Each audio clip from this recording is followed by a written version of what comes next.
성경 말씀입니다. 베드로전서 4장 1절 말씀부터 8절까지 보도록 하겠습니다. 시간 관계상 8절까지 보도록 하겠습니다. 신약성경 381페이지입니다. 베드로전서 4장 1절에서 8절입니다.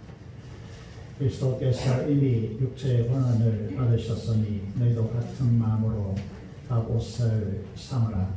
이는 육체의 권한을 받은 자는 죄를 거쳤으니 거꾸로는 다시 사람의 정욕을 따르지 않고 하나님의 뜻을 따라 육체의 남은 때를 살게 하려 합니다.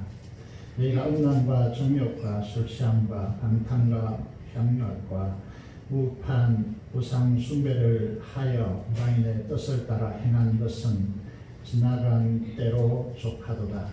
이러므로 너희가 그들과 함께 그런 덕한 방탕에 다름질하지 아니하는 것을 그들이 이상히 여겨 비방하나 그들의 산자와 죽은 자를 심판하기로 예비하신 이에게 사실대로 구하리라. 이를 위하여 죽은 자들에게도 복음이 전파되었으니 이는 육체로는 사람으로 심판을 받으나 영으로는 하나님을 따라 살게 하려 합니다. 만물의 마지막이 가까이 왔으니 그러므로 너희는 정신을 차리고 근신하여 기도하라. 무엇보다도 뜨겁게 서로 사랑할지니 사랑은 허다한 죄를 덮느니라. 여기까지 말씀을 보았습니다. 오늘은 맥주 감사드립니다. 지난 반년 동안에 교회와 또 우리의 가정들과 우리가 너무 힘든 시간들을 보내고 있지만 이런 어려움 속에서도 하나님 앞에 감사하려 이 자리에 나온 여러분들을 주님의 이름으로 환영하고 축복합니다.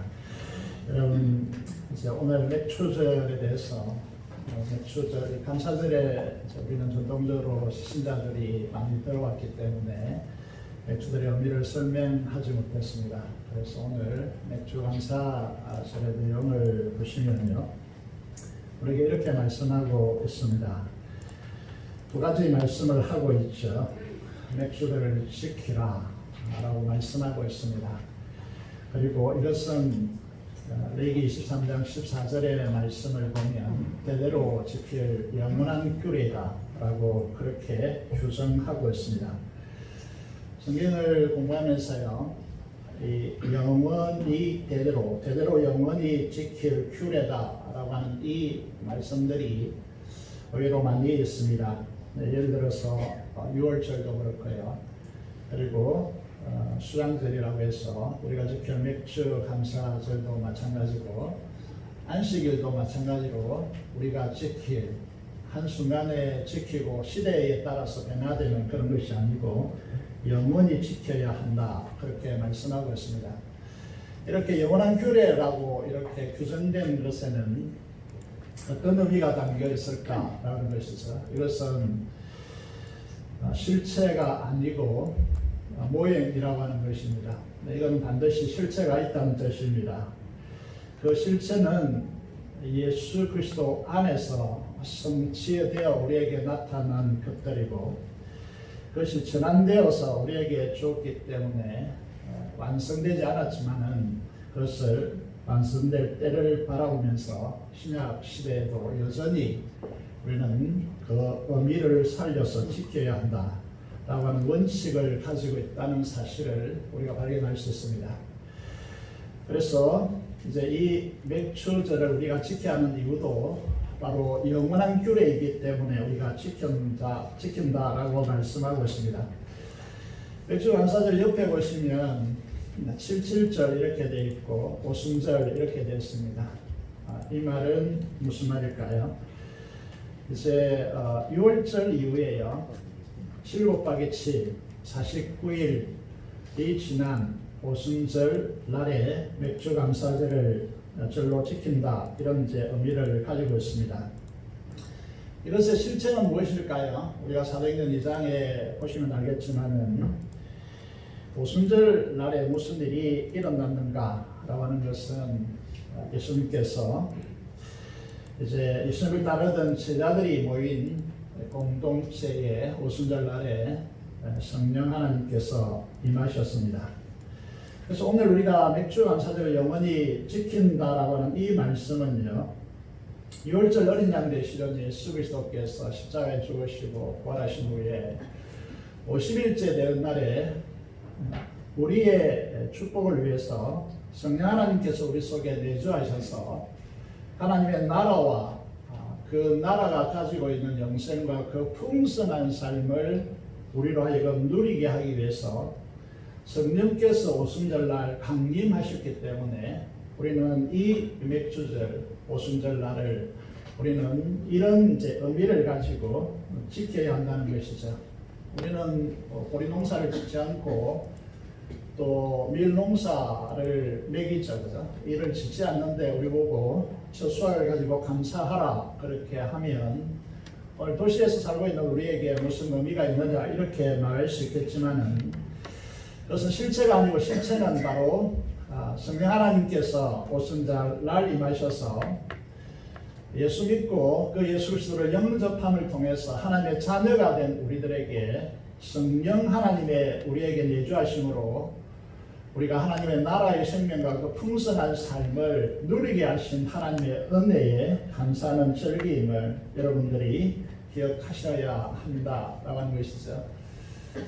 그래서 영원한 규례로서 우리가 영원히 지켜야 할 맥주들을 좀 정리해 보면요, 영원히라고 하는 말은 그리스도 안에서 성취되어서 전환되어졌고 주님의 재림 때 완성되어질 것을 이제 내다보고 의미하는 것이다 라고 하는 것이죠.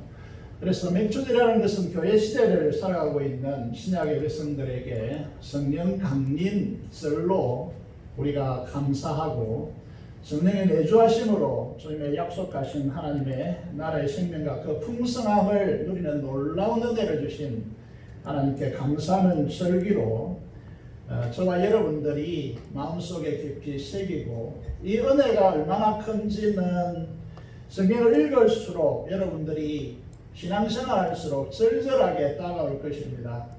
우리의 최고의 하나님의 그리스도인들에게 주시는 최고의 선물은 성령 하나님이시고 그 충만함에 거하는 것이다. 이렇게 말씀드릴 수 있는 것이죠. 이제 맥주들에 대해서 의무화된 규정이 있습니다. 그게 레위기 23장 10절에서 14절에 나타나고 있습니다. 이스라엘 백성들에게 하나님께서 구약교회에서 하나님께서 너희가 맥주절을 이렇게 지키라고 규정해 놓았습니다. 수확한 첫 이삭 한 단을 가지고 오고 1년 된 수양 한 마리를 가지고 오고 기름 섞인 고운 가루 10분의 1 에바라고 되어 있는데 에바 1에바는 22리터 이제 리터 개념은 없는 분들은 12대 정도 된다 이렇게 말씀하고 있고 포도주 4분의 1 흰이라고 하는 것은 3.66리터다 2대 정도 된다 이렇게 이게 이제 4분의 1 정도를 하나님 앞에 드리라고 그렇게 규정하고 있습니다. 이렇게 규정하는 내용을 보면요, 이런 최소한의 규정이라는 것을 우리가 그리스도인들이 하나님의 백성들이 마음속에 가져야 되고요. 왜 이렇게 구체적으로 명시하여서 하나님께 감사절을 지키라고 하느냐 하면 우리에게 감사가 중요한 이유는요, 구체적으로 이렇게 지정하는 이유는 우리의 마음과 삶의 중심이 감사를 통하여 하나님을 향하게 되었습니다.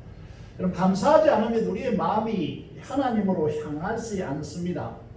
그래서 감사하는 삶을 통하여 하나님을 의지하고 하나님께서 하나님을 의지하는 자에게 주시는 축복을 누리도록 하기 위해서 우리에게 감사를 요구하고 있는 것입니다.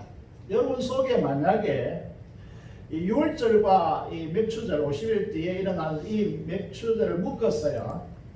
하나님께 구원의 감사와 또 하나님께서 우리에게 성령 하나님을 보내주신 이 부분에 대해서 감사가 없다면요, 우리는 하나님에게서 벌써 멀어져 있고 하나님의 축복에서 떠나서 하나님의 능력과 그 은혜로 살아가는 사람들이 아니라 자신의 내재적 한계 속에서 살아가는 사람들이다. 그래서 하나님의 축복의 삶에서 교만함으로 멀어져 있는 사람들이다. 그렇게 말씀드릴 수 있습니다. 사랑하는 여러분, 이렇게 맥주절의 중요성을 여러분에게 말씀드렸는데 올해는 답답하고 정말 힘든 한 해를 이렇게 장기간 길어짐으로 인하여서 우리 개인적으로도 힘들고 또 여러분들 회사도 점차적으로 이제 극한에 치닫고 있고 또 여러 가지 고난이 점철되어지고 있고 또 교회를 향한 정부의 방침도 우리의 마음을 무겁게 하고 있습니다. 이런 고난 속에서 우리가 감사할 수 있는 비결은 어디에 있을까라고 하는 부분을 오늘 본문을 통해서 살펴보기를 원합니다. 고난 중에 감사할 수 있는 행복한 삶의 비결은 첫 번째, 세상 사람들이 무엇을 받으면 감사하고 하는 이런 차원을 떠났어요. 하나님의 주권과 섭리를 믿어야 우리가 감사할 수 있다는 사실을 기억하셔야 한다라고 하는 것입니다. 오늘 우리가 읽은 본문 1절을 보시면요, 이렇게 되어 있죠. 주 예수 그리스도께서 이미 육체의 고난을 받으셨으니 너희도 같은 마음으로 갑옷을 입으라고 그렇게 말씀하고 있습니다. 주님께서 이 세상에 육신을 입고 온 것 자체도 고난인데 십자가의 극한의 고통을 당하셨습니다. 여러분, 우리가 여러 차례 말씀드리지만은 여러분, 땀이 이제 나중에는 핏방울로 변하여서 떨어지는 이런 이제 현상은요, 우리가 설명해 내기가 좀 힘들죠. 그렇게 주님께서 주님의 이 주권적 뜻에 십자가를 지는 것이 주님의 하나님의 뜻이었기 때문에 이거를 감당하기 위해서 이 십자가의 고난의 길을 걸으셨고 십자가의 고난, 십자가에 못 박히셨다, 이렇게 말씀을 드릴 수 있습니다. 너희도 주님과 같은 마음으로 갑옷을 입어라 라고 그렇게 말씀하고 있습니다. 여러분, 갑옷이라는 것은 이제 빨간 글씨로 강조해서 적어놨는데요. 왜 그러냐면 우리 그리스도인들이 놓치기 쉬운 것이 무엇이냐면 우리가 살아가고 있는 삶의 이 현장이 하나님의 나라의 백성으로서 사탄의 나라와 치열하게 전투하고 있는 영적 전쟁의 현장이라는 사실을 우리가 때때로 놓칠 때가 많습니다. 그렇게 되면 우리의 삶이 어떻게 되느냐 하면 우리의 주적인 사탄과 악한 영을 바라보지 못하고요, 사람을 바라보고 그 사람에게 원망하고 탓을 하게 되고 감사를 잃어버릴 가능성이 대단히 높다는 거죠. 그래서 우리의 시선은 항상 우리의 주적인 사탄을 주시하고 있어야 한다. 그래서 우리의 삶을 살아가는 현장은 영적으로 죽고 죽이는 치열한 영적 전쟁의 최전선에 서 있다라는 사실을 꼭 기억해야 합니다. 이것은요, 여러분 에베소서 6장에 보시면요, 우리 그리스도인들이 이 전쟁에서 등을 돌린다. 이거는 등 뒤에는 방어체계가 전혀 없습니다. 여러분, 앞을 전면을 향하여 있어야지 뒤로 돌았으면 우리는 방어체계가 전혀 없다는 것이죠. 그런 의미였어요. 우리는 이 전쟁에서 해도 되고 안 해도 되는 그런 상황이, 그런 성격이 아닙니다. 하지 않으면 죽는 그런 전쟁터라고 하는 것이죠. 그래서 우리는 이 어려움을 우리가 이 시대에서 당하고 있는데요, 이 어려움을 왜 우리에게 주시는가 라고 하는 것이죠. 고난을 왜 허용하시는가 라고 하는 부분에 있어서 베드로전서 4장 1절 하반절에서요, 이는 그랬습니다. 육체의 고난을 받은 자는 죄를 거쳤습니다. 이렇게 됐습니다. 우리가 이제 죄는 결핍이기 때문에 감사가 불가능합니다. 그럼 죄에 지배당한 인생은요, 겉으로는 얼마든지 감사할 수 있다, 감사한다 말을 하지만요, 그 마음속 깊은 곳에 감사가 없다는 거죠. 우리 민족을 보시면요, 그동안 제가 태어나서 지금까지 살아오면서 한 번도 경제가 좋다느니 뭐 이런 이야기를 들어본 적은 별로 없고요. 항상 불만족스러운 사람들을 곳곳에서 이제 만나게 되죠. 그래서 우리 민족은 어떤 의미에서 어느 사이인가 감사를 잃은 백성들이 되었다라고 말씀드릴 수 있습니다. 여러분들도 마찬가지로 여러분 자녀에게서 혹은 여러분 주변에서 여러분들을 향하여 진심으로 감사하다는 말을 들어본 적이 꽤 오래됐을 것으로 보입니다. 감사가 없는 민족은요, 행복할 수가 없습니다. 그런 의미에서요, 이제 우리에게 왜 이렇게 힘듦을 하나님께서 허용하시는가?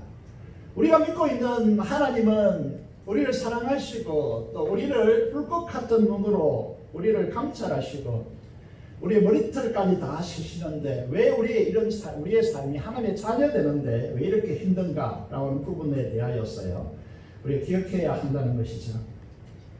3절을 보시면요, 여러분 그리스도인들이 세상과 같이요, 돈을 벌여서 음란과 정욕을 추구하고 술 취하고 방탕하고 향락에 자신의 에너지 자원을 쓰고, 여러분 신을 수단하여서 자기의 번영과 성공을 꿈꾸는 이 우상 숭배의 삶을 내려놓으라고 고난을 주신다, 그렇게 말씀하고 있습니다.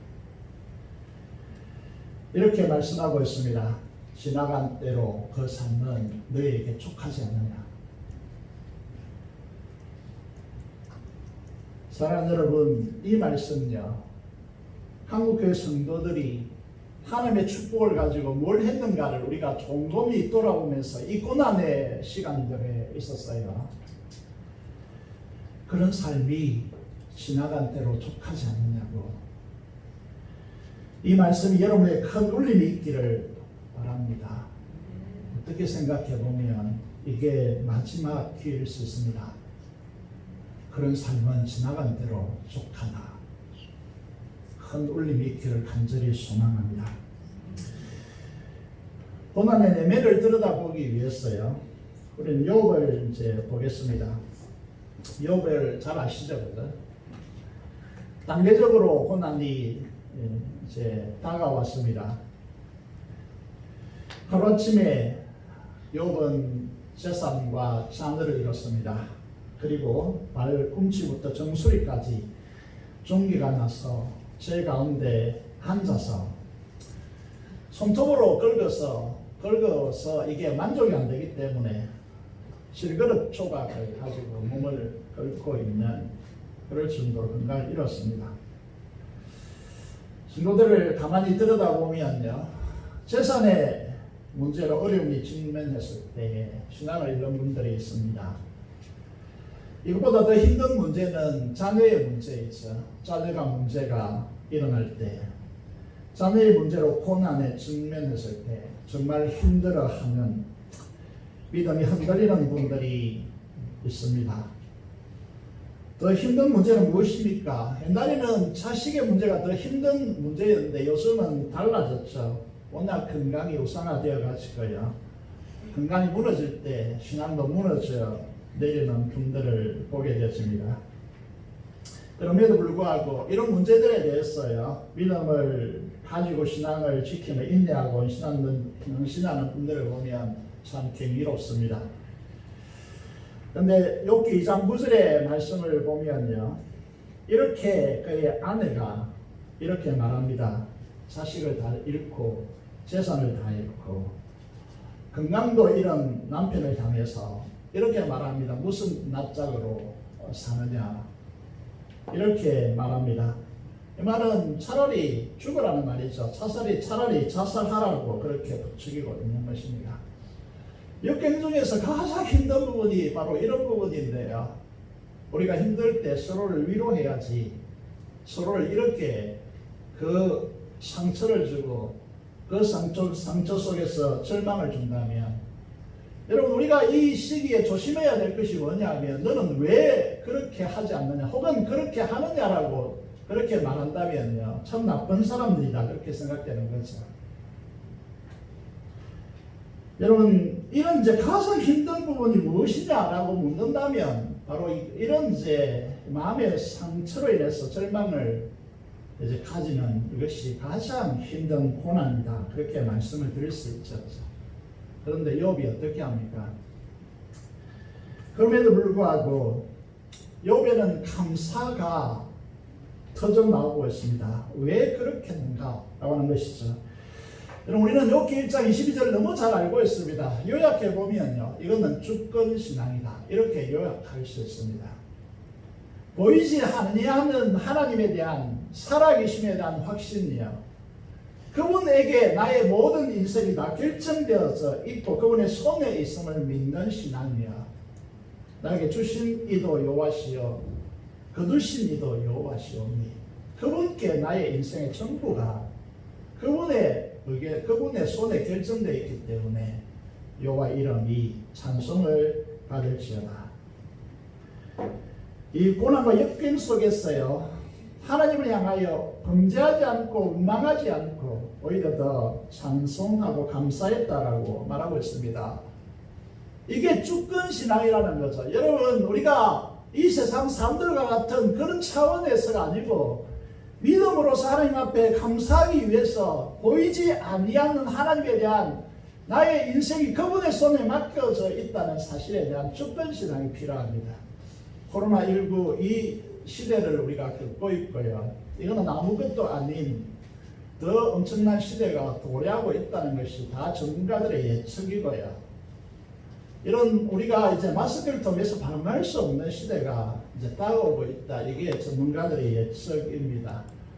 그렇다면요, 우리가 이 예측 속에서 감사를 잃지 않으려면 무엇이 필요하냐면 나의 생사화복이 누구에 있다는 거죠?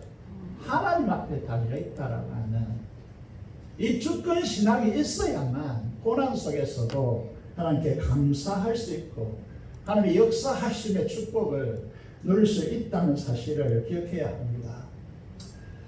여러분, 출애굽한 이스라엘 백성들을 최근에 공부하면서요, 제가 무엇을 하나 깨달았냐 하면 이미 깨달은 분들이 많겠지만요, 강자의 출애굽한 이스라엘 백성들과 그 다음 태어난 다음 세대를 향하여서요, 모세가 무엇을 했을까요? 그럼 출애굽기는 출애굽 이스라엘 백성들의 상황, 출애굽기를 이제 통해서 알 수 있습니다. 그런데요, 이 창세기는 누가 언제 기록했냐는 거죠. 창세기는요, 모세가 출애굽한 이스라엘 백성들과 그 다음 세대를 위해서 글을 썼어요. 그들에게 펼쳐 보이면서 그들에게 교육한 내용입니다. 무엇을 교육했을까요? 우리를 출애굽시킨 그 하나님은 이 우주를 창조하신 하나님이다. 노홍수를 통하여서 제약된 사람들을 심판하시고 하나님 백성들에게는 거룩한 예배를 우리에게 요구하시는 분이시다. 아람을 통해서는요, 그 신을 통하여 천하만민이 복을 받는 믿음으로 우리를 이제 선택하시고 우리는 그 사명을 가진 민족이라는 사실을, 여러분, 그런 이제 정체성과 자존감을 심었습니다. 그리고 불신하면요, 소돔과 고모라 성같이 그렇게 패망할 수밖에 없는 결과를 가져온다는 것을 심었지 않겠습니까? 그럼에도 불구하고 강야의 이스라엘 백성들은 어떻게 했습니까? 하나님을 배반하고 불순종하고 감사하지 못하고, 여러분, 하나님을 향하여서 이 강야라고 하는 고난의 척박한 환경 속에서 하나님의 말씀, 창세기를 통하여 교육하는 모세의 이 교육이 무용지물이 될 만큼 그들의 삶의 고난의 현장과 하나님의 약속된 말씀 사이의 이 괴리를 극복하지 못했습니다. 오늘 우리도 마찬가지죠. 이 엄청난 괴리 사이에서 오늘 고난의 현장 속에서 하나님께서 주시는 말씀을 통하여 우리에게 말씀하시는 그분을 신뢰하지 못하고요, 우리의 현실과 신앙 괴리 사이에서 갈등하면서요, 결과적으로 감사하지 못하고 불순종하고 원망한다면 강야의 저 이스라엘 백성과 똑같이 않겠느냐라고 하는 것이죠. 이 불평하는 원망하는 이스라엘 백성들에게 어떻게 했습니까? 감사를 잃으면요, 강야에서 다 엎드려질 것이라고, 너의 시체가 엉들어질 것이라고 그렇게 하나님께서 말씀하고 있지 않습니까? 우리를 구원하신 하나님과 연합하여 우리 안에 거하시는 예수님과 그리고 성령 하나님께서 우리 거듭난 영을 통하여서 말씀하시고 우리의 마음판이 감동으로 깨달으면 그때 적극적으로 우리는 계속해서 제가 반복해서 금요일부터요 계속해서 반복하고 있습니다. 말씀에 순종하시고 순종함으로 하나의 역사로 감사하라고 그렇게 말씀드리고 있죠. 이 세상은요 호로크란 세상이 아닙니다. 예를 들어서 4장 4절에서 5절 우리가 오늘 읽은 본문을 보시면요 우리가 그런 삶에서 구원받아 떠나왔는데 이렇게 우리가 하나님의 말씀을 쫓아 사는 삶에 대하여서 세상은 이상히 여긴다라고 그렇게 말씀하고 있습니다. 이상히 여긴다야. 여러분 하나님의 자녀 이제 세상 사람들과 사탄은요 우리가 말씀으로 거룩하게 사는 이 삶에 대해서 이해를 못합니다. 이상히 여깁니다. 그리고 비방합니다. 우리 삶이 하나님의 말씀으로 산다면 그 열매가 어떻게 나타나죠? 에베소서 5장 8절에서 9절의 화면의 말씀을 보시면요 너희가 전에는 어둠이든 이제는 주 안에서 빛이라 빛의 자녀처럼 행하라. 빛의 열매는 같이 읽어보겠습니다. 시작. 모든 착함과 의로움과 진실함에 있느냐. 말씀으로 산다면요 말씀으로 지속적으로 우리가 그리스도의 빛 가운데 살아간다면요 우리에게는 어떤 인격적 열매가 맺혀 있느냐 하면 착하다는 것이죠. 의롭다는 것이죠. 진실하다는 것입니다. 사실은 이게 세상 사람들은요 이런 그리스도인의 특질 이런 이제 그리스도인들을 보면요 먹잇감으로 생각합니다. 그런데요 이게 얼마나 무서운 것인지 잘 모릅니다. 이것보다 세상에서 무서운 것은 없습니다. 왜냐하면 이들과 하나님께서 보이지 않는 분이 그분이 누구냐 하면 천지를 창조하신 분이시기 때문에 여러분 보이지 않는 대상이 가장 무서운 대상입니다. 그 하나님께서 이 사람들을 함께 하기 때문에요 먹잇감으로 착각하겠지만은요 여러분 비방하고 박해하고 짓밟으면 된다고 생각하겠지만은요 그건 큰 오산이죠. 로마 네로 황제가 자신의 탐욕과 방탕함을 이제 함을 통하여서 로마시를 불태웠는데 감당할 수 없는 책임이 원로원에서 자기에게 돌아오자 그 책임을 이제 떠넘기기 위한 먹잇감을 찾았죠. 그게 그리스도인입니다. 성찬을 통해서요. 떡과 포도주를 통하여서 예수님의 살과 피를 먹고 그 주님과 연합한다는 이 성찬이 얼마나 중요한 것인지 우리는 너무나 잘 알고 있죠. 그런데 이걸 빌미로 했어요. 네로가 기독교인들 자녀를 잡아먹고 피를 마시는 극악무도한 집단으로 여러분 로마 시민들에게 이렇게 이제 인식되도록 만들었어요. 결과적으로 그리스도인들이 어떻게 되었는지에 대해서 수차례에 걸쳐서 우리는 들었습니다. 이렇게 먹잇감으로 그렇게 치부했지만은요, 이 사람은 걷잡을 수 없는 정말 청추에 씻을 수 없는 죄를 지을 수밖에 없었던 것이죠. 주님이 말씀하셨죠. 우리에게 세상으로부터 미움받는 거 이상히 여기지 말라라고. 이 시대에도 우리가 얼마나 많이 욕을 받고 있는지 욕을 듣고 있는지 모르겠습니다. 우리가 잘못한 측면도 있겠지만은요, 그 세상이 본질적으로 그리스도인들을 좋아할 수가 없는 그런 이제 사람들임을 우리가 알아야 된다는 것이죠. 우리가 세상으로부터 말씀을 따라 순종하여 사는데 세상으로부터 미움받는다. 그거는 주님의 제자임을 증명하는 거니까 감사하고 살아가야 한다는 것이죠. 여러분, 이 마지막으로 베드로전서 4장 7절 8절을 보겠습니다. 먼저 8절부터 보겠습니다. 이렇게 됐죠. 종말에 대한 만물의 마지막이 가까웠으니 7절부터 이렇게 됐습니다.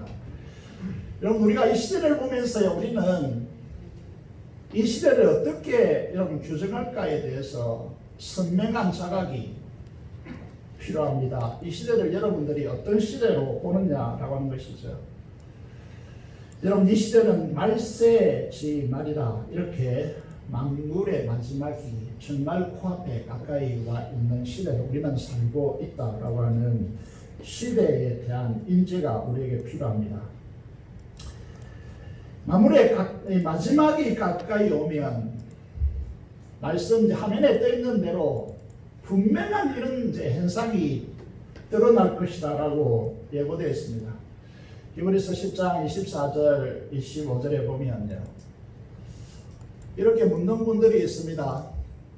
왜 코로나19 사태인데 예배를 드리고 왜 소그룹 모임을 하고 식사를 하고 이렇게 하느냐고 묻는 분들이 있는데요. 여러분, 사회적인 이 질문을 가지고 교회에 질문을 할 수도 있는데요. 우리가 성경적으로 시대를 잘 관찰하고 이 시대를 잘 대응해야 됩니다. 히브리서 10장 24절 25절을 69절에 있으니까 대부분 잘 알 것으로 믿습니다. 적지 않았는데요. 보이시면요, 마지막 시대는 이렇게 규정할 수 있습니다. 모이기를 피하는 시대이다. 이렇게 모이기를 피하는 시대의 도래이다. 이렇게 말씀드릴 수 있습니다. 왜 그런가 하면, 그래야 큰 바벨론 성적 그리스도가 음녀가 세상을 통제할 수 있는 그런 시대로 나가기 위해서는 세상을 모이게 해서는 안 됩니다. 그래서 모이기를 피해야 합니다. 그래서 가장 박해받는 이제 곳이 어디 있겠는가 하는 게 교회일 수밖에 없다. 앞으로 시대는요, 이 현상이 뚜렷하게 증폭될 것입니다. 그런 의미에서요, 이 시대적 이 이제 통제를 향하여 가는 이 부분에 대해서 뚜렷한 여러분 깨어있는 신앙을 가지고 이 부분에 대해서 저항해야 된다. 저는 그렇게 보고 있습니다. 히브리서 10장 24절 25절을 잘 보시고요, 모이기를 피하는 사람들의 습관과 차지 말라라고 분명하게 주님이 우리에게 요구하고 있습니다. 둘째로요, 극단적 이기적 개인주의로 인하여서 불법이 합법화될 것이다. 그래서 이런 이제 불법이 합법화되기 시작하면요, 어떤 현상이 우리 사회에 덮게 되느냐 하면 사랑이 급속도로 냉각될 것입니다. 오늘 이 시대를 보면서 충분히 느끼게 될 것입니다. 여러분, 오늘 이 시대에 살아가는 우리들은요, 왜 이제 사람들이 옛날 시대를 그리워하느냐 하면 이기적 이 개인주의로 인한 극단적 이기적 개인주의로 인하여서 여러분 개인이 모든 이제 삶의 중심으로 등극하기 때문에 여러분 조금 힘있는 사람들이 법을 초월해 버립니다. 그래서 여러분 요즘 법이 그렇게 중요하지 않는 시대를 우리가 구가하고 있지 않습니까? 그런 의미에서요, 이런 이제 상황이 되면 이기적인 기준 판단이 모든 법에 초점이 되어버리기 때문에 여러분 사랑이 급속도로 식어질 것이다 라고 주님께서 예고해 놓고 있습니다. 그렇다면 우리는 어떻게 해야 되는가? 사랑과 선행을 독려하고 마지막 시대가 올수록 또 열심히 모여야 합니다. 그리고 이기적 개인주의와 맞서서 서로 뜨겁게 사랑하셔야 합니다. 서로의 허물을 들추면서요, 비난하지 말고, 예를 들어서 4장 8절을 보십시오. 사랑의 특징은 무엇입니까? 사랑의 특징은 여러분 옳은 것을 주장하여서 여러분 사람들의 잘못을 들추어내고 그것을 통해서 내가 희열을 느끼는 것입니까? 사랑은 뭐라고 했습니까? 거다한 죄를 덮느니라고 했습니다. 여기에 대해서 새벽 기도 시간도 말씀드린 적이 있는데 노아를 보십시오. 온 인류가 죄로 인해서 파멸당했습니다. 홍수로 다 멸했죠. 노아 8식구만 살아남았습니다. 그런데 세 아들 중에서요, 홍수가 끝나고 포도 농사를 짓고 포도주를 만들어서 노아가 술에 취했습니다. 술에 취하여서 아랫도리를 다 벗었죠. 아비 하체가 드러났습니다. 이걸 처음 본 아들이 누굽니까? 셈과 함과 야벳 중에서 함입니다. 그래서 함이 어떻게 했습니까? 그를 형제들에게 아버지가 술 취하여서 저런 추태를 부릴 수 있냐라고 그렇게 말한 것이죠. 그에 대해서 셈과 야벳은 어떻게 합니까? 옷을 가지고 앞으로 쳐다보지 못하고 뒷걸음질하여서 그 하체를 덮습니다. 그로 인해서 결과가 무엇입니까? 함에 대한 저주가 창세기 9장 25절에 이제 선언되는데요. 이렇게 선언되어 있습니다. 형제의 종들의 종이 되었잖아. 형제들의 종의 그 종이 되는 저주를 받았습니다. 그 자손 대대로요. 영적으로 보면 허물을 들추어서 비판하는 사람들 있잖아요. 그 사랑의 사람들이 아닙니다. 이 사람들은 불량한 사람들이죠. 이 사람들은 그 우선도 하나의 축복을 보장할 수 없는 사람들입니다. 정말 말세지만의 고난 속에서요. 감사의 비결이 무엇이냐면 사랑이라고 그랬습니다. 사랑은 허물을 허다한 죄를 덮는이라고 했는데요. 우리 공동체가 하나님 앞에 감사하는 공동체가 되기 위해서요. 허물이 덮여져야 합니다. 단순히 덮여지는 것이 아니라 그것을 통해서 그 사랑을 통해 사람이 변화되어야 돼요. 내가 한번 실수했는데 그것에 막 성도들에게 드러나버리고 그것이 감춰지지 않고 이렇게 이제 그거를 떠벌린다면요. 누가 그 공동체에 생존할 수 있고 또 그가 어떻게 변화될 수 있습니까? 사랑이 고갈되면 사랑이 감사가 불가능합니다. 우리는 십자가로요. 1만 달란트나 되는 그 엄청난 죄들을 용서받은 사람인데 우리에게 잘못한 사람들의 허물을 덮지 못한다고 하면요. 이는 우리 공동체 감사가 사라지고요. 감사가 사라지면 황폐화된 사막이 될 겁니다. 이런 곳에서 사람이 살 수가 없는 것이죠. 사랑으로 감사하면 주님이 십자가를 응시할 수밖에 없습니다. 십자가 아니고서는 그런 사랑이 불가능하기 때문에요. 그런 사랑을 하면 비로소 스데반을 보시지요. 죽을 때에 돌을 치는 그 무리들을 향하여서 주님을 닮았어요. 그 주님의 마음에 이제 용서하는 마음이 생기니까 그 마음에 다가서서 주님과 같이 기도하셨습니다. 주님의 사랑이 깊이 있게 마음속에 자리 잡잖아요. 이걸 그리스도인들이 모른단 말이죠. 그러니까 감사가 없는 사막화된 만나도 기뻐지지 않죠. 감사가 없는데 무슨 기쁩니까? 이 사랑으로 사랑하면요. 이렇게 허물을 덮어주는 사랑을 하면요. 사랑의 주님의 십자가에 더욱더 깊이 다가서게 되어서 그 십자가의 사랑이 우리 속에 물밀듯이 밀려오고 주님과 더욱 연합하게 되어지고요. 그런 이제 허물진 하나님의 자녀들을요. 새롭게 변화되는 힘이 여기서부터 시작되는 거예요. 우리에게서 사람들이 키워지지 않는다. 이거는요. 사랑이 없기 때문이에요. 감사가 없는데 어떻게 사랑의 토양 속에서 감사가 넘치는 토양이 돼야 사람들이 기뻐하고 성장할 텐데 그런 의미에서요. 사람을 근본적으로 바꾸는 위대한 힘이 무엇이냐? 그것은 사랑이라는 것이죠. 그래야 감사할 수 있다는 것이죠. 마지막으로요. 고난할 때 감사의 비결이 네 번째는요. 기도이다. 이렇게 말씀하고 있습니다. 그러면서 4장 7절에요. 8절부터 먼저 보고요. 7절로 왔습니다. 만물의 마지막이 가까웠으니 그러므로 같이 읽겠습니다. 시작. 너희는 정신을 차리고 근신하여 기도하라. 감사하는 인생은 절대로 우리의 생대적 본성을 가지고 감사할 수 있는 것이 아닙니다. 하나님께서 우리에게 역경과 고난을 주시는 이유는 지나간 대로 족하고 너희가 정신을 차리고 근신하여 하나님께 나아오라는 사인입니다. 여러분 상황이 막혔잖아요. 그동안 가던 길도 다 막혔고요. 상황이 이렇게 가지치기 다 당하였어요. 우리가 할 일이 없잖아요. 이렇게 고난을 주신 이유는 어디에 있습니까? 정신을 차리라는 말은 아담 안에서 살아가는 세속적 방식을 중단하라는 것이죠. 그게 젖어 있는 삶에서 돌이키라는 것입니다. 근신한다는 말은 무슨 말이죠? 여러분 우리가 기도할 수 있는 시간을 내기 위해서 삶을 절제한다는 뜻입니다.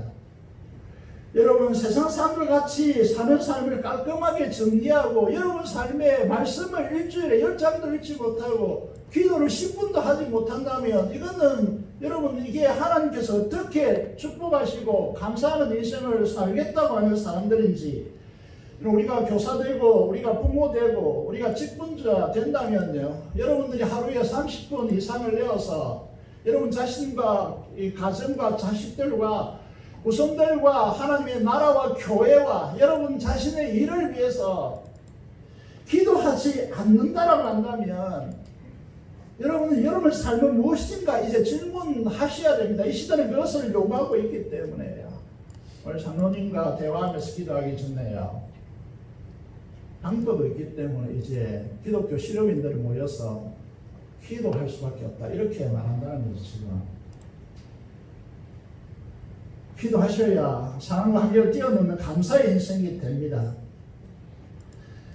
여러분 고난과 역경 상황 속에서 하늘의 하나님께 의탁하고 기도해 보십시오. 그러면 보이지 아니하시는 전능하신 창조주 하나님이 우리의 삶에 깊이 개입해 들어오는 살아계신 실제를 여러분들이 경험하게 될 것입니다. 제가 이제 요즘 설교 이제 간증을 소개하고 마무리하고 있는데요. 이렇게 하는 이유는 이 시대가 워낙 힘들고 또 정말 쓰러질 수밖에 없는 그런 상황이 우리에게 시시각각으로 다가오고 지금까지 전통적인 그런 이제 직업과 그 세상 윤리를 가지고 우리가 살아갈 수 없는 그런 시대가 도래하고 있기 때문에 어려운 시대에서 어떻게 이 사람들이 그들의 삶을 전환했는가라고 하는 이 부분을 이제 보고 있습니다. 여러분 이제 오늘은 조채린이라고 하는 분이 지은 기도로 꿈을 이룬 힐턴이라는 책을 여러분과 함께 좀 보기를 원합니다. 이 책은 힐턴 가문의 콘레서라고 하는 인물을 소개하고 있는데요. 이분이 어릴 때 아버지를 따라 장사하면서 떠돌이 생활을 함께 했고 천막에서 사는 불편함 때문에 좋은 숙박 시설을 이제 있었으면 좋겠다. 자기가 가는 지방마다 너무 이제 잠자리가 불편하고 힘드니까요. 그래서 그는 이제 이런 계획을 통해 젊은 시절에 미국 텍사스에서요 호텔 사업을 시작합니다. 성공적인 호텔 사업이요. 이게 이제 블루칩에 그 당시에 해당됐기 때문에 잘 되었습니다. 그런데 오늘 이제 코로나19 사태처럼 그보다 더 큰 세계 대공황이 전 세계를 휩쓸었죠. 지금 뭐 호텔 사업 그리고 이제 이 여행업계가 도산한 것 같이 세계적인 대공황에 직면하면서 당시 호텔업계 85%가 무너졌습니다. 콘레서가 운영하는 호텔도요 이해가 될 수 없었죠. 역시 부도가 났습니다.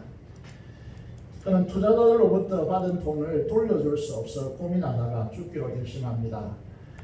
그러나 배후에 기도하는 어머니가 그를 지키고 있었습니다. 이 책의 내용을 이제 좀 살펴보면서요. 26페이지를 열어보니까 어머니 메리 힐턴이라고 하는 분이 그 어머니가 믿음의 사람이었고요. 아침마다 자녀들을 깨워서 가정 예배를 드리고요. 하나님과 기도의 힘을 자녀들에게 가르치고 이양했습니다. 32페이지를 보니까요. 이런 어머니의 교육 때문에요. 매일 아침 6시 반에 일어나서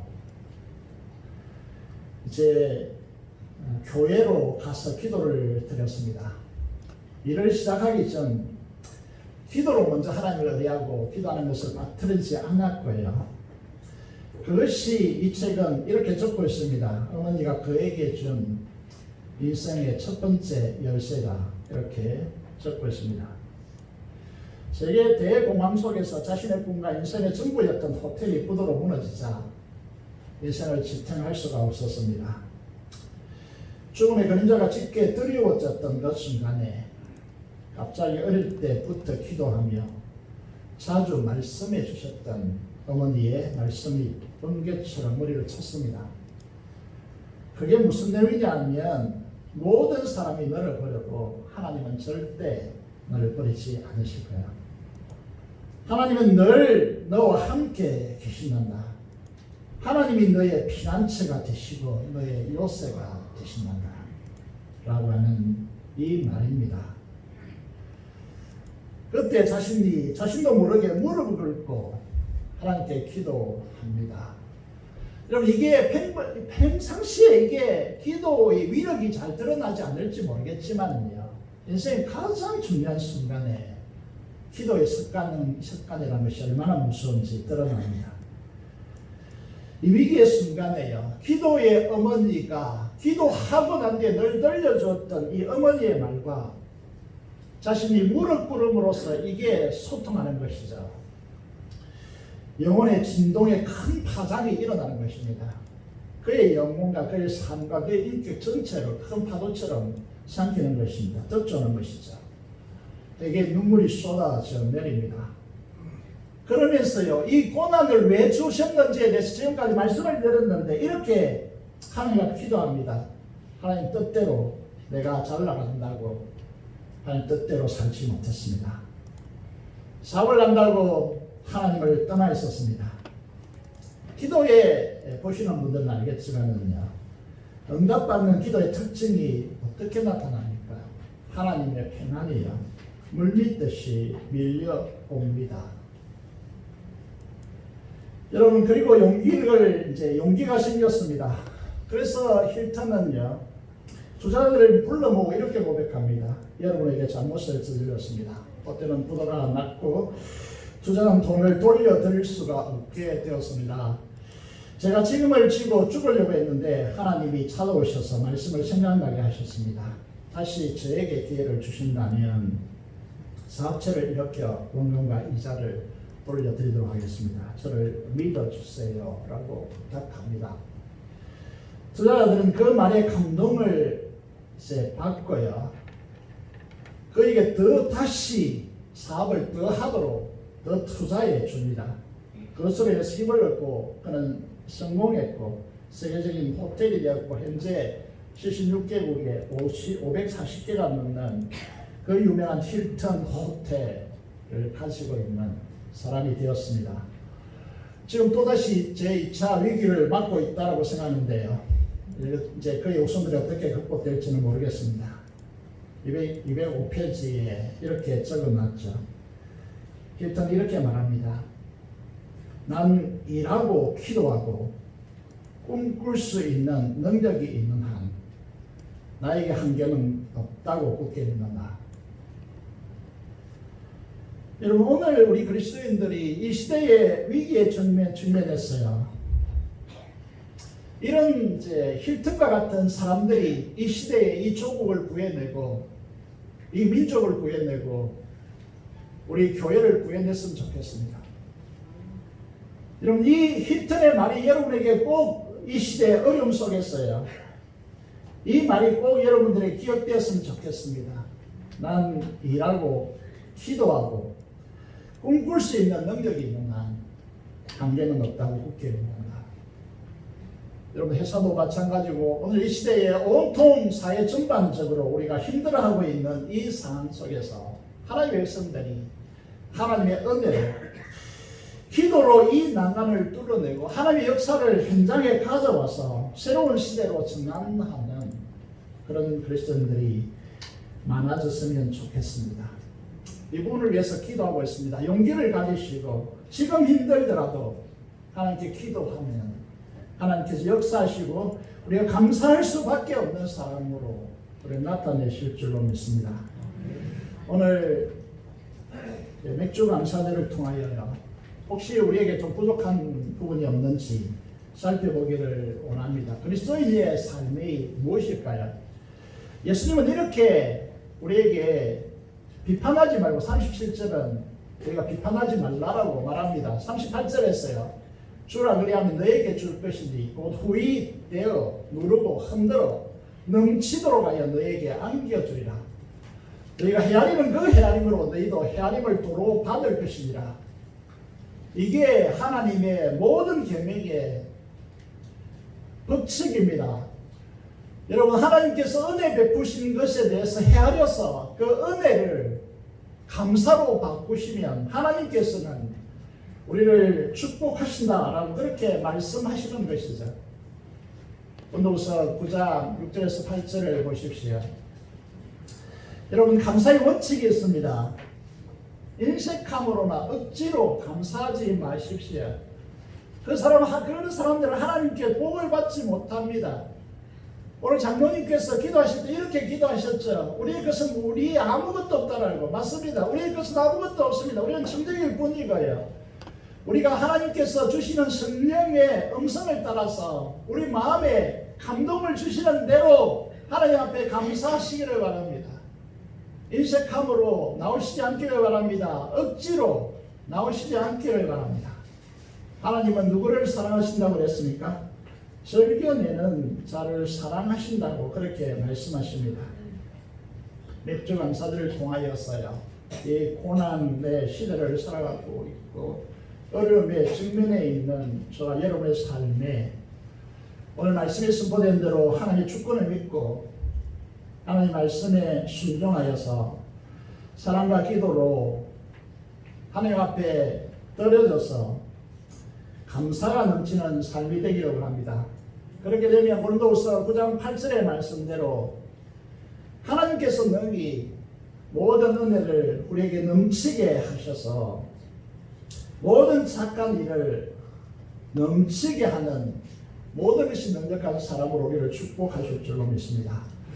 그런 의미로 이 맥주 감사를 통하여서요, 여러분, 이 이후로 여러분의 삶에 이 고난 속에서도 사랑을, 허물을 덮는 사랑을 실천하고요, 하나님의 주권을 믿고 나의 앞에 기도를 통하여 하나님의 살아있는 역사를 여러분 삶에 끌어들여서 모든 일에 모든 것이 능력하여서 모든 착한 일을 이 세상 가운데 넘치게 하는 주의 자녀들이 되시기를 주의 이름으로 축원합니다. 함께 이 찬양으로 기도할게요. 주님 손잡고 일어나세요. 찬양하도록 하겠습니다. 나만 있는 고난이라고 불평하지 마세요. 찬양하도록 하겠습니다.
기도하기를 원합니다.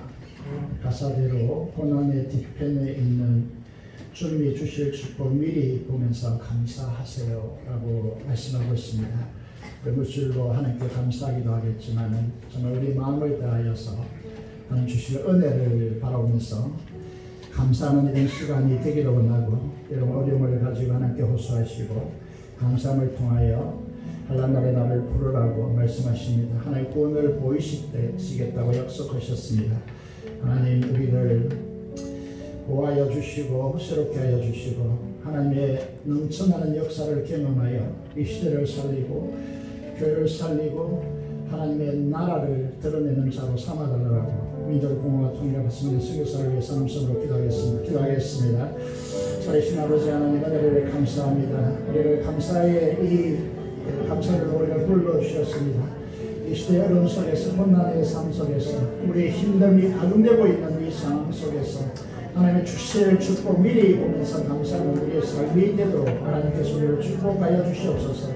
아버지 하나님, 앞길이 다 막히고 사방팔방이 다 막혀서 우울하고 정말 어찌할 바를 몰라 하는 주의 자녀들이 있다면 하나님께 기도하게 하시고 기도를 통하여 하나님의 놀라운 역사를 드러내고 경험하여서 새로운 시대를 끌어내는 주의 자녀들이 되도록 하나님께서 역사하여 주시옵소서.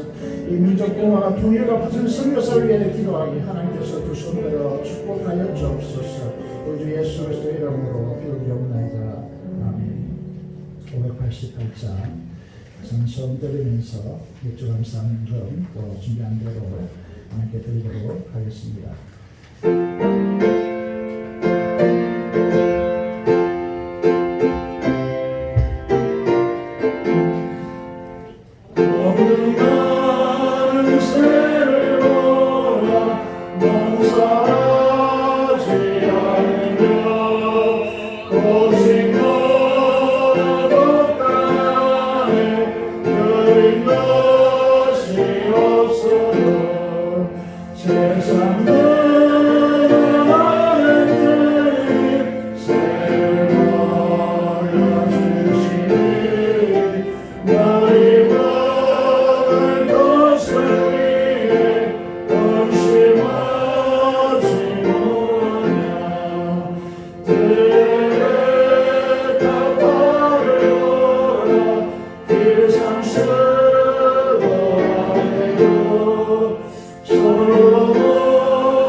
살아계신 아버지 하나님, 오늘을 감사합니다. 하나님께서 우리를 사랑하여 주셔서 감사하는 인생을 살도록 하나님께서 격려하여 주시니 감사를 드립니다. 오늘 몇 주 감사를 통하여 하나님께 감사하는 모든 성도의 손길을 기억하시고 이 어려운 시대에서 주님의 주권을 인정하고 하나님께 기도하며 정말 사랑으로 행함을 통하여서 하나님의 넘쳐나는 축복을 누릴 수 있도록 우리 성도들을 간섭하시고 축복하여 주시옵소서. 특별히 주감사절 헌금을 드립니다. 이 헌금을 하나님께서 함량하여 주시고 그들의 성도들의 생업터전과 성령 충만하여 하나님께 영광 돌리는 삶이 되도록 인도하여 주시옵소서. 주의 영광과 목적을 따라 또 11조를 하나님께 드리는 주의 자녀들을 손들어 축복하여 주시고 하나님께서 동행하시고 공급하여 주옵소서. 우리 주 예수 그리스도의 이름으로 기도드리옵나이다. 아멘.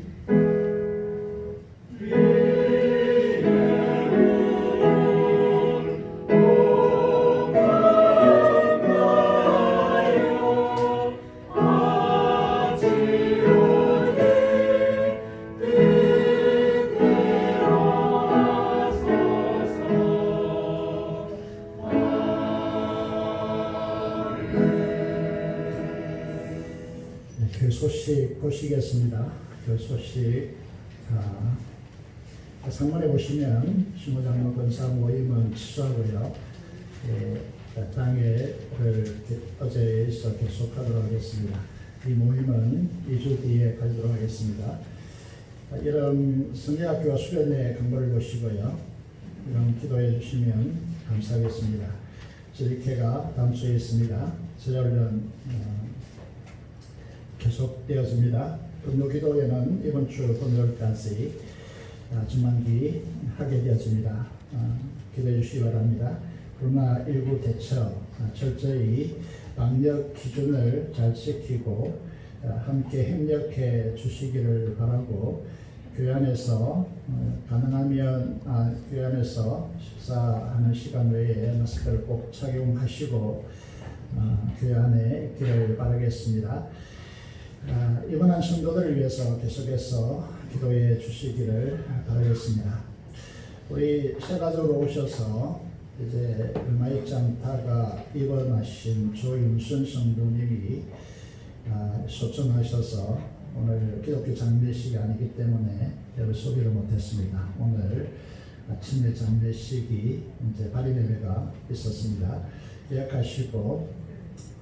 기억하시면 좋겠습니다. 오늘 오신 새로운 성도님들 소개하도록 하겠습니다. 보관전도팀을 통하여서 두 분이 오셨습니다. 너무 감사합니다. 최순호, 양윤자 이 두 분이 오셨습니다. 약속대로 협성 북포레 아파트에 사시고요. 한 분은 또 수정이동 한론빌라에 사시고 계십니다. 이 두 분 오셨습니다. 일어나 주시면 큰 박수로 환영하도록 하겠습니다. 네, 일어서 주시겠습니까? 네.